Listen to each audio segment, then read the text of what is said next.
तुमचं नाव काय? रंजना रमेश शिरगाव. काय त्रास होता तुम्हाला इकडे आले तेव्हा? मला खूप चक्कर यायची.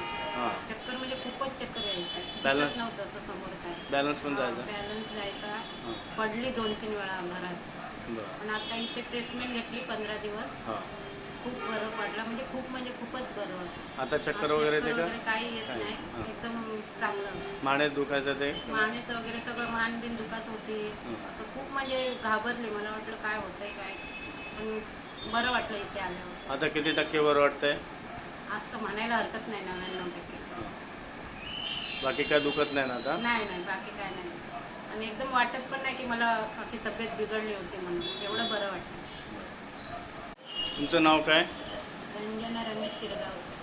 काय त्रास होता तुम्हाला इकडे आले तेव्हा? मला खूप चक्कर यायची. हां. चक्कर म्हणजे खूपच चक्कर यायची. बॅलन्स दिसत नव्हतं असं समोर काय. बॅलन्स पण जायचा? बॅलन्स जायचा. हां. पडली 2-3 वेळा घरात. बरं. पण आता इथे ट्रीटमेंट घेतली 15 दिवस. हां. खूप बरं पडलं म्हणजे खूपच बरं वाटलं. आता चक्कर वगैरे येते का? वगैरे काही येत काय? नाही. हां. एकदम चांगलं. मानेत दुखायचं ते? मानेचं वगैरे सगळं मान बिन दुखत होती. हं. असं खूप म्हणजे घाबरले. मला वाटलं काय होतंय काय.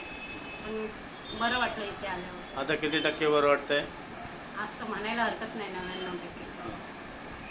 बाकी काय दुखत नाही ना आता? नाही, बाकी काय नाही. आणि एकदम वाटत पण नाही की मला अशी तब्येत बिघडली होती म्हणून. एवढं बरं वाटलं. तुमचं नाव काय? रंजना रमेश शिरगाव.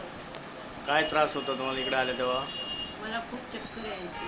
हां. चक्कर म्हणजे खूपच चक्कर यायची. बॅलन्स दिसत नव्हतं असं समोर काय. बॅलन्स पण जायचा? बॅलन्स जायचा. हां. पडली 2-3 वेळा घरात. बरं. पण आता इथे ट्रीटमेंट घेतली 15 दिवस. हां. खूप बरं पडलं म्हणजे खूपच बरं वाटलं. आता चक्कर वगैरे येते का? वगैरे काही येत काय? नाही. हां. एकदम चांगलं. मानेत दुखायचं ते? मानेचं वगैरे सगळं मान बिन दुखत होती. हं. असं खूप म्हणजे घाबरले. मला वाटलं काय होतंय काय. पण बरं वाटलं इथे आल्यावर. आता किती टक्के बरं वाटतंय?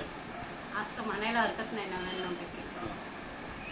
बाकी काय दुखत नाही ना आता? नाही, बाकी काय नाही. आणि एकदम वाटत पण नाही की मला अशी तब्येत बिघडली होती म्हणून. एवढं बरं वाटलं.